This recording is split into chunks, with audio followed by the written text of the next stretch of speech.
So, do you have a water leak underneath your shower?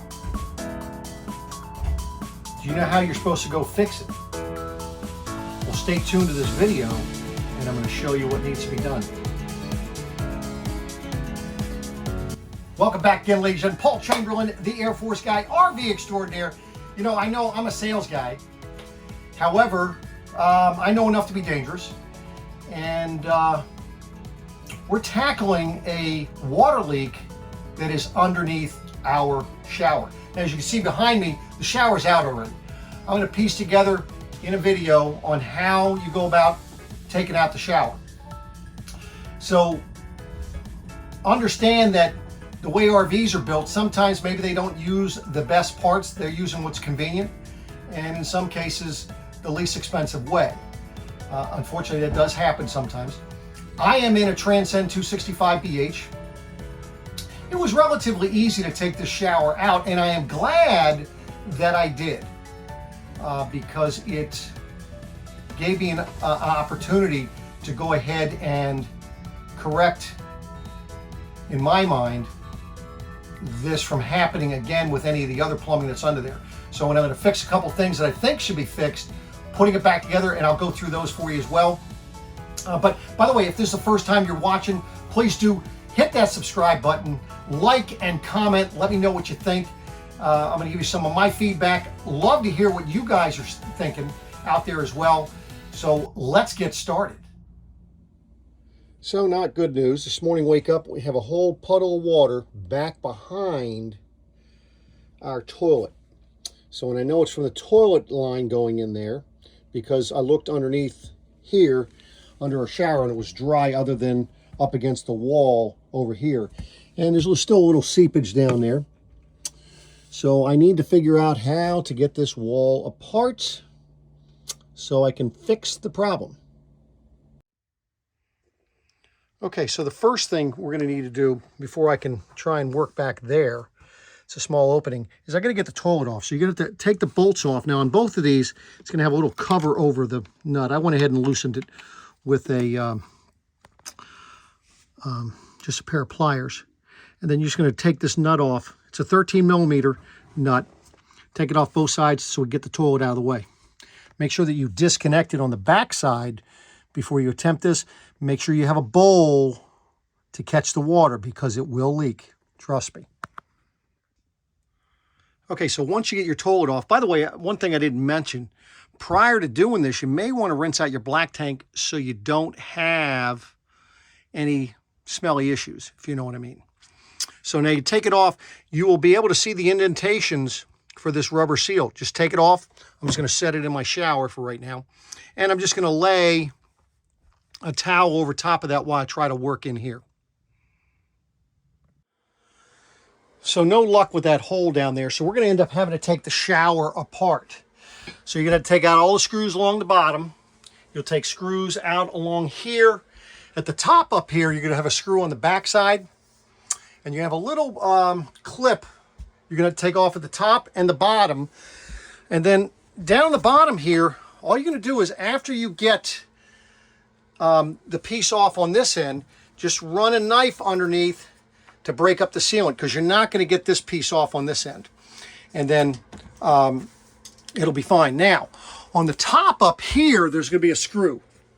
Now, in order to go ahead and get that screw off, what I used was a little 1/4-inch ratchet style socket, and it's a square bit, by the way, to get that off. And a little cover comes off up top there. Now, after you get that bottom piece off, then you're going to go ahead and you run your knife on the inside and the outside of this because this thing's not going to come out of there. There's something stuck in there. That's their help to retract it. So take this off and you're complete.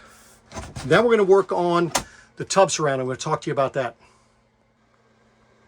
Now, on the tub surround, you have these tabs that are in there. You need to get yourself just a small drill bit and drill them out and then pull them out. Go very careful. You don't want to drill the hole too big because you're going to have to put those back in. You're going to have to get new ones to put back in. So you have one in the middle here. You're going to have two on each side in the bottom. 2 on each of the top. And of course, you're going to take the screws out of this and the screws out of here. Then when you're going to go ahead and take the surround off, go very careful because it's going to be glued. They're going to have certain like tape glue patches on the back. You do not want to break that. So, oh, by the way, and also don't forget to take this piece off of this side.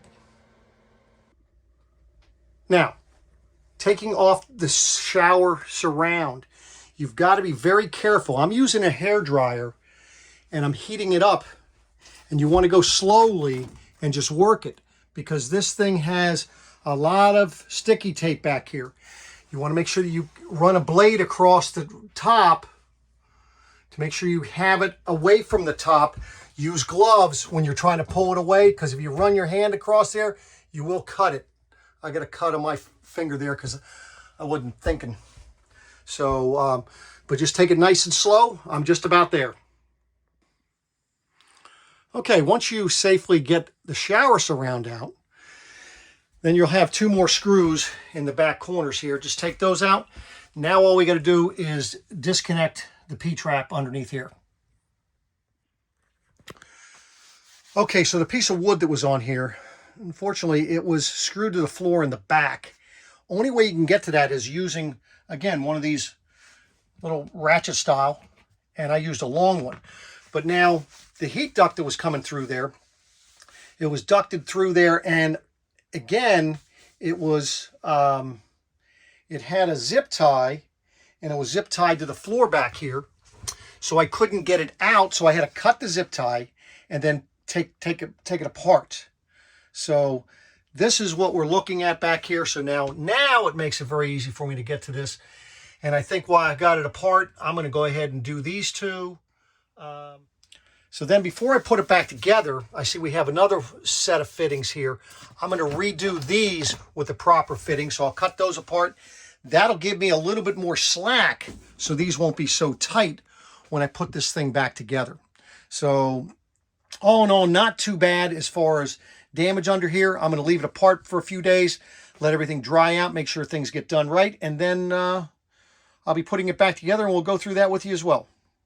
So stay tuned. So now let's discuss the different parts that you're going to need to effectively correct if in fact you have a water leak. First thing you're going to want to do is to go get one of these. They have many different ones, but this is very critical when you're doing this. You want to make sure that you're cutting your pipes straight, because that way when you're putting the fittings in, you have a better chance of them not leaking. So this is, you might see them being sold as PEX pipe cutters, whatever, but this is a critical piece that you're going to need from a special tool. You know, your other tools you're going to need are just going to be wrenches, sockets, maybe a hammer, couple different things. Now, the next thing you're going to need, and this is something that you're going to be putting in the end, and I'll show you where I'm putting these, by the way. You've got to put this in the ends, not all of them, but the majority of them, of where you are cutting the hose. And this is just, you're going to have to twist it in, and then of course you're going to want to make sure that you have a clamp to clamp that thing down. And that will effectively, that'll work very, very well. Teflon tape on all the threads, don't forget that. So make sure you got enough Teflon tape. Now the other thing you're going to need for your T-fittings is a little gap. And by the way, I'm going to have a list of all the parts down below of what you need. And that way there, you're not having to guess at what I'm talking about. So we're using 1/2 inch by 1/2 inch. And by the way, when they come in the things, and by the way, I'll try to take a picture of these as I'm going through, but they're going to come in little bags, and they're 1/2 inch by 1/2 inch pieces that you're going to be talking about. So this is what I'm going to list down below. It is quite expensive. It's probably a more expensive way of doing it. I'm sure there's less expensive ways of doing it, but I was trying to do what is most effective. But anyway, so you need your T-fittings, and I have 3 of these. Then you're also, and by the way, I am not a plumber. I'm not really a mechanic, although I was a mechanic in the Air Force, or I played one anyway. But thank goodness I stayed at a Holiday Inn Express last night. So next, I don't know what they call these fittings, but again, I'm using the brass. This way here, when I'm going to be connecting, let me get my hoses out here. I'm going with the braided hoses, and that's what these are connecting to. These 1/2-inch things are going in your T. So you're going to be putting those into different locations. And then, of course, you're putting this here. You're going to have a couple points where you're taking this out of that plastic fitting, and it works very, very well. Next, what you're going to need to do, I had already decided that I was changing out this piece here, and a couple reasons why. One, I thought it was leaking. Not sure that was the problem. I think it was more the fitting behind it. But the other thing is, I really get tired of having the hose coming in at the top, because if I wanted to take my hose out of that catch out of there, then it would fall down and then it would kink right here. As you can see, it's pretty much kinked right now, and then water wouldn't come out of it. So what I did was I turned this thing upside down, so when I go to put this on the wall, it's down below. To me, that's much more effective. That way when I don't like it having it in there, because I like to have the freedom of motion. If I want to take it over and rinse out my toilet or whatever, I have that option. So I just bought a new piece, and it just, as you can see, it connects to this piece that goes on the wall. So you don't need to buy a whole piece. It just comes by itself. So that's a piece I'm going to be putting on there as well. To fix, after I took it apart with the leak, the first leak that I thought I had, I found another leak. So at that point, I just said, you know what? I'm going to redo all the plumbing parts underneath here so that I don't have an issue going forward. So what I'm using is, let me grab the pieces again. I'm using, and I wish I would have had a couple of 6-inch ones of these. They don't make them. So I'm going to make it work when I'm cutting the pipe. So I've got a few of these 12-inch. And then, of course, I've got 2 30-inch for me to come up the wall. Now, when you're doing this, you're going to notice you'll see a screw through the wall down the bottom. That's where they probably zip tied the lines across the way so they're out of the way. What I'm going to be doing is, because I bought new fittings, I really wanted to get the brass fittings, but it was going to take too long to get it. So I was able to find these. These were like almost $17 with tax for 2 of these. But the cool thing about it is, when I put it up the top, I'm going to go ahead and drill holes, and I'm going to zip tie these lines up at the top. So if these things cause me a problem, I'm going to have enough slack in this line where I can take this piece off the wall, disconnect it from here, and I'll be able to go ahead and take these fittings and change them out in the event that they give me a problem down the road. So again, just trying to make it so this is a permanent fix and not something that I'm going to have to readdress later. So now let's show you what I'm working on right now. And now, just in case you've never used one of these, let me kind of show you how this thing works. These are very sharp, but as you open it all the way, you're pulling it apart, it'll jump up.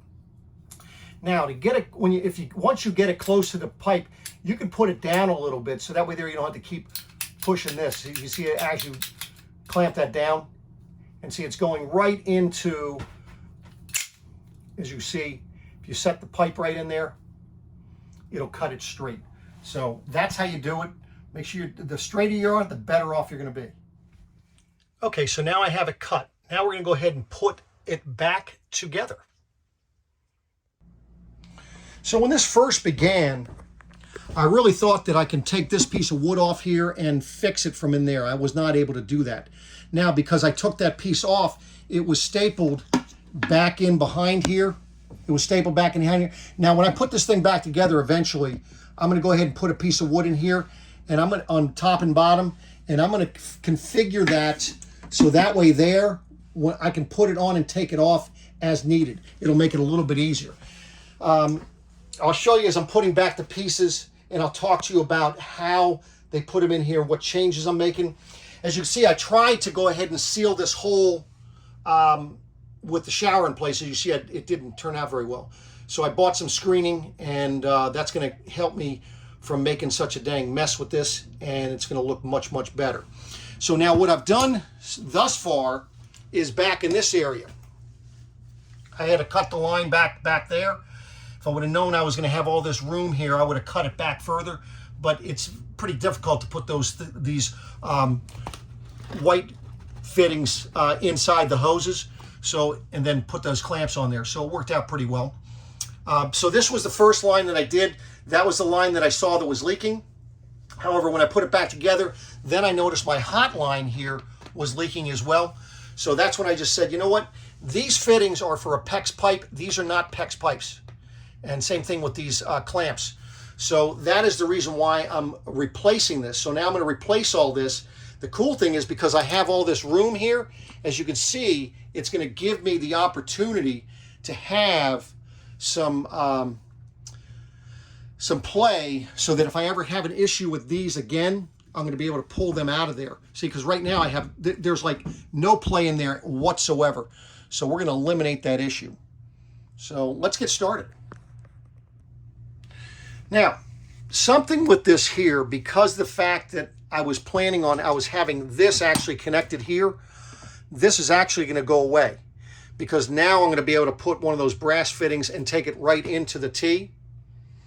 Then I'm going to have another 12-inch. So I'm basically going to, this whole line right here is going to go away, because at that point I'm just going to have the brass lines going there. Same thing for the hot on this side. That's all going to go away. I'll be cutting it way back there somewhere. I'm going to give myself enough room, because I'll have a connection here. I'll cut this back as far as I can so that I'm able to go ahead and put the T into it, which will be pretty easy to do. Figure that one out as I'm getting there. But basically all this line right here is going to go away. It'll all be braided, which I think will work out in the long run. Now I've already disconnected the cold side, and majority of the water is out of there. When I'm taking this hot side out, you're going to get a lot of water coming out here. So make sure that you have a bowl ready to catch that water. Okay, so once you make sure that all your leaks are solved, all those problems are solved, of course, you've got your hoses put back together. Something I did prior to putting the hoses back together, remember there were screw holes back in the back, because that's where they had these blocks under the floor screwed into. I'm no longer going to do that. Also, they had one with screwed there, so I went ahead and sealed that up, and that way moisture's not going to get into those holes. As you can see, everything's fitting quite nicely. Nice thing is I have some additional play here, so if these pieces ever go bad, and see I've got them secured right here, I'm able to replace those pieces without having to take the shower back apart. I know some of you might be saying, well, Paul, what the heck is this wire coming through here and going into the underbelly? Well, I added an air conditioner in my bedroom back a couple years ago, and that is what that's doing. I have a separate panel for that, so I can keep this camper nice and cool. Now, before you start putting things back together, make sure that those rivets, the plastic rivets, make sure they're all out of the wall, out of the hole that you're going to need to put them back into. So I'll be removing that. As you can see, we're all set. Then all I need to do is the easy part now. Okay, so now I just had to put in the base here before I put in the actual tub portion of the shower. Now I added some 2x4s I just measured, got it the right height, made sure they're on the floor for the most part. And then instead of having this thing secured to the floor in the back, I should secure the screws in the front and make it a lot easier if this thing ever has to come apart again. That ductwork in the back did not put a secured something around there with the strap. It's not going to go anywhere. It really can't move because of the way that thing is lodged in there. So not too worried about that. So let's go get the tub and put it in. Okay, now prior to putting the shower pan in, I put it in just to check to make sure it's going to fit, make sure there's no problems. Looked underneath, make sure it was sitting properly on the structure there below. You need to put in this front panel. Now what I did prior to putting it in there, I went ahead and sealed the holes and with some sealant, put that in there, screwed the ductwork to that panel, or to, you know, your duct there on the outside, so the heat will actually come out through there. So now you put the shower pan in place. Check to make sure that all those holes are in the shower pan are lining up. As you can see, they kind of didn't put one low enough over here, but I'm still going to use it. Not really going to make a difference because I have these 4 screws across the front. Now, I am not putting that shower door back on. So by cleaning off this adhesive and so forth, I just use a spring rod. And then, of course, make sure that that fits in the hole. And then tighten that bad boy down. That's for your drain. So once you have this done, then you want to go out, shut your water off, open your low point drains, because now we got to remove the shower head part in order to put in the tub surround or the shower surround.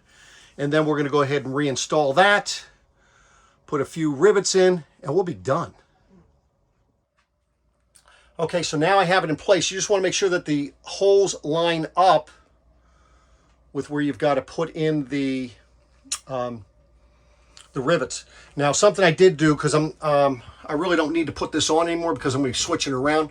I'm actually going to just, I sealed the holes behind that, and I'm going to seal it on the inside and smooth that off. So do that.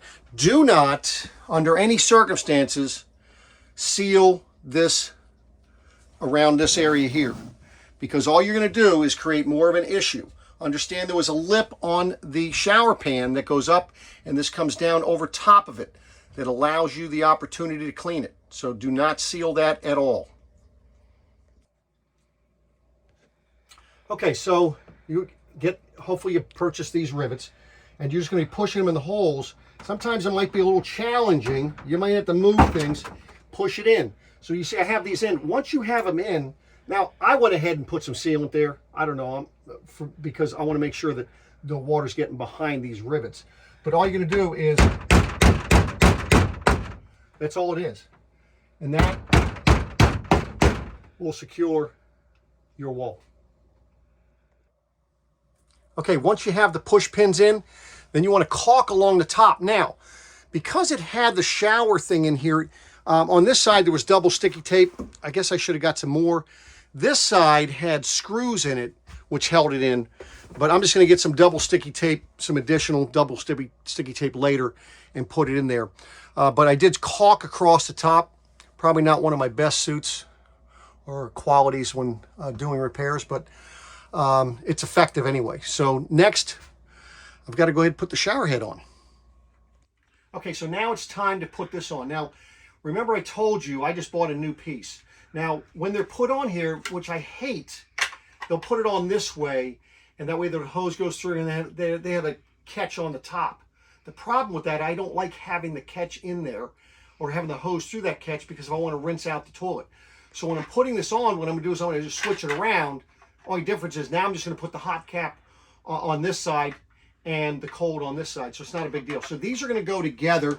Basically, you have a couple things to put on here. You've got these pieces here. This goes on here. And then you just got to put this in. So you want to make sure you line it up properly. Also, make sure you have plenty of your tape on these poles here, because this is plastic. It's plastic on plastic. You want to make sure that you have less chance of a leak. Now, something I did just in case of there is a leak, I went ahead and drilled out the hole on the bottom a little bit bigger, so if there's a leak in here, I'm going to know about it. And that way there, I'll be able to take this thing apart instead of having the water fill up and it's going back behind the wall. So that's up to you whether or not you want to do that. That's just something I did. All right, so now we are ready to go ahead and install this on our faucet. So I'm going to make sure they're nice and tight. So we're good to go. I'm going to get some more Teflon tape, put it on there, and we'll be set. Okay, so now this is probably the toughest thing you're going to run into, because you don't have a lot of room to work here. And this one's a little twisted, so I'm going to go ahead and hook this one up first and hook the cold up second. So just get it lined up and we'll be good to go. Now, once you have it hooked up, now I don't know if I have it turned on or turned off, but we're going to find out here momentarily. I'm going to have, I have Maureen out manning the water valve. I open, make sure you close the low point drains. I've opened the sink drains in here just in case I got it splattering coming out of here. So let's see how it works. Okay, so now I have hook up your shower hose. Now I went ahead and make sure the low point drains are closed. Turned on the sink water just in case I have that on, because I don't know which direction I need to turn those. You see, I do have the water coming out there, but nice thing is, all right, that one's on, and that's off. Perfect. Now I'm going to go ahead and shut off the sink water and look and see if we have any leaks. So we are good to go. Now I just get to screw it to that, put the shower head back up there, and we're back in business. Now you just need to locate your 4 screws to put this thing back together. What I do is I ran a bead of caulk around the top and down each side. You don't need it on the bottom. And I'm going to push that back in there and we'll be good to go. Okay, so we have it all back together. One thing I need to do now, I did put the double-sided tape on this edge. I just need to caulk that back.